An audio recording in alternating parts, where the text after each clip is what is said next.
my name's Svava Brooks. I am actually born and raised in Iceland.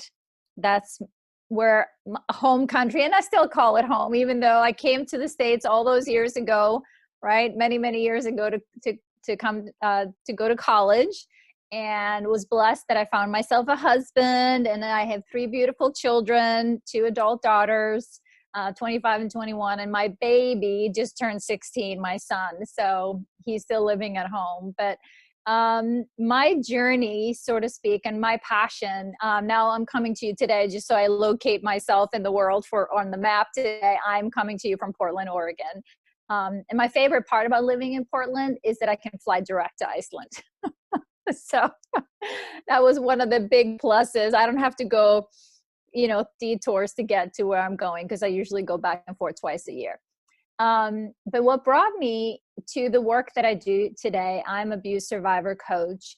And it was interesting. Part of coming to America to go to college was that I thought I was going to leave all my troubles behind in my home country and like just get as far away from that as possible, new me, a new start, all that. But little did I know that some of my stuff came with me.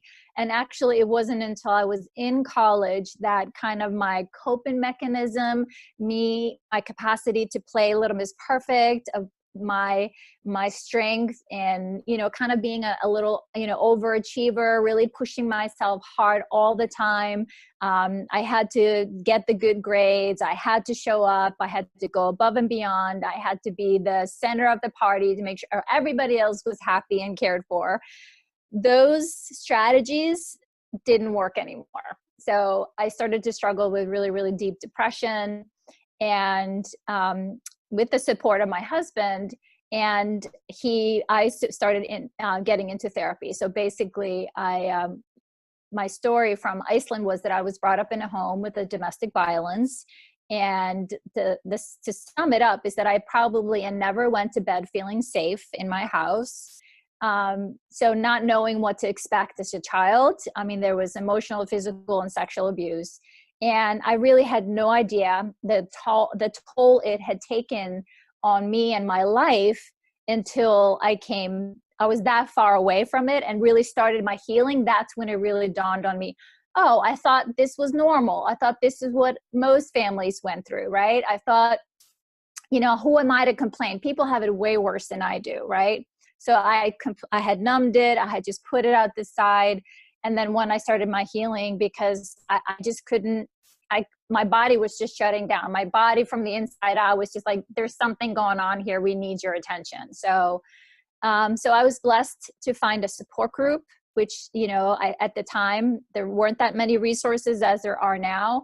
I was in a support group for 5 years with other survivors healing, and it made such a huge, profound impact on my life. And that's why I'm a big advocate for support groups. I run online support groups and have run face-to-face and online support groups since 2013. So basically today I support other survivors, adult survivors of childhood neglect, trauma, and abuse, to really understand the impact that maybe their childhoods has had on their biology, our beliefs, how we feel about ourselves, how we think about ourselves, our intimate relationships, and how we show up in the world.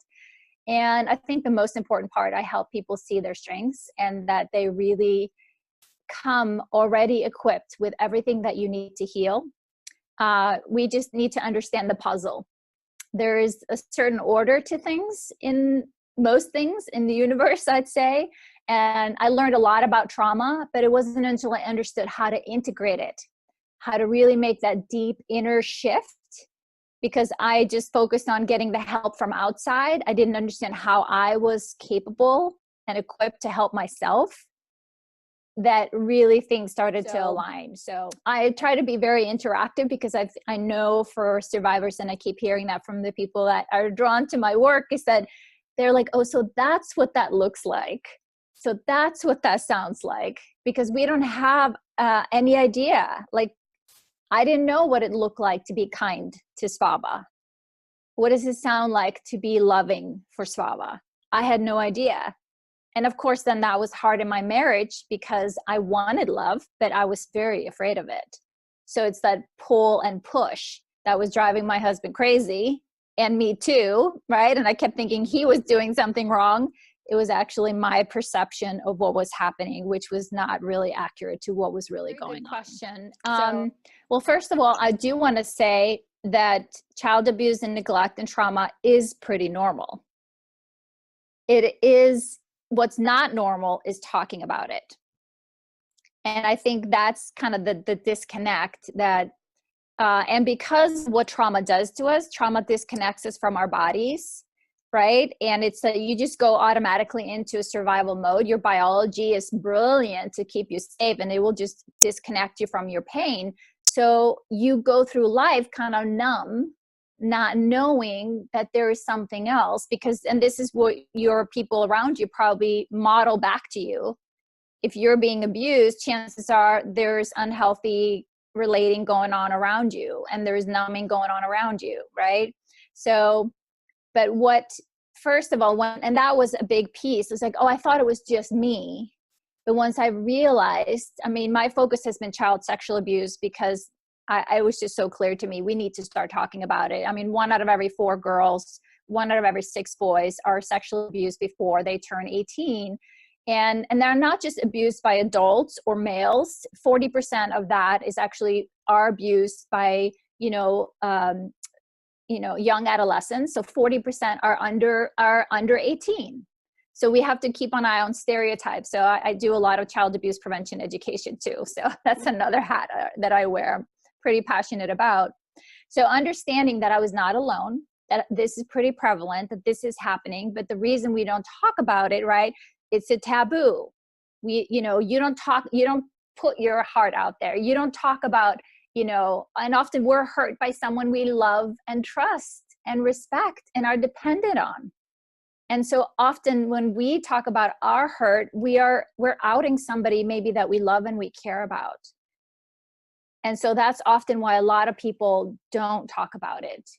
And that was the very first talk that I did. I was asked to speak about the impact of my trauma. I was in 2004, and I titled my talk, I had to choose me, right? What was killing me was the secrecy and the silence.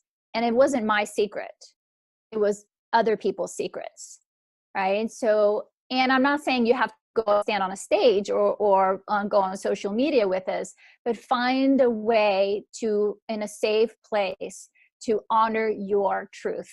And your truth are your hurt, your feelings, your tears, right? And most of us feel like we don't belong because we are not supported in authentically expressing our feelings.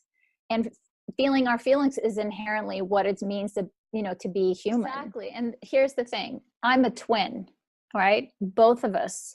But I still thought it was just me. I mean, that's what trauma does to you. It makes you think you're the only one. So if there's anything that I can share about the healing journey, because it's not fun or pretty at times, and that I just want anybody listening that is hurting, that I know for some of us it's unfathomable that there is somebody out there that is willing to sit with you and not turn away when you're feeling your most vulnerable and you're the worst of your hurt. But I want you to hear me say that, I hear you, I see you, I feel you, and no matter what you say or do, will not stop loving you, because we are all together in this, no matter what.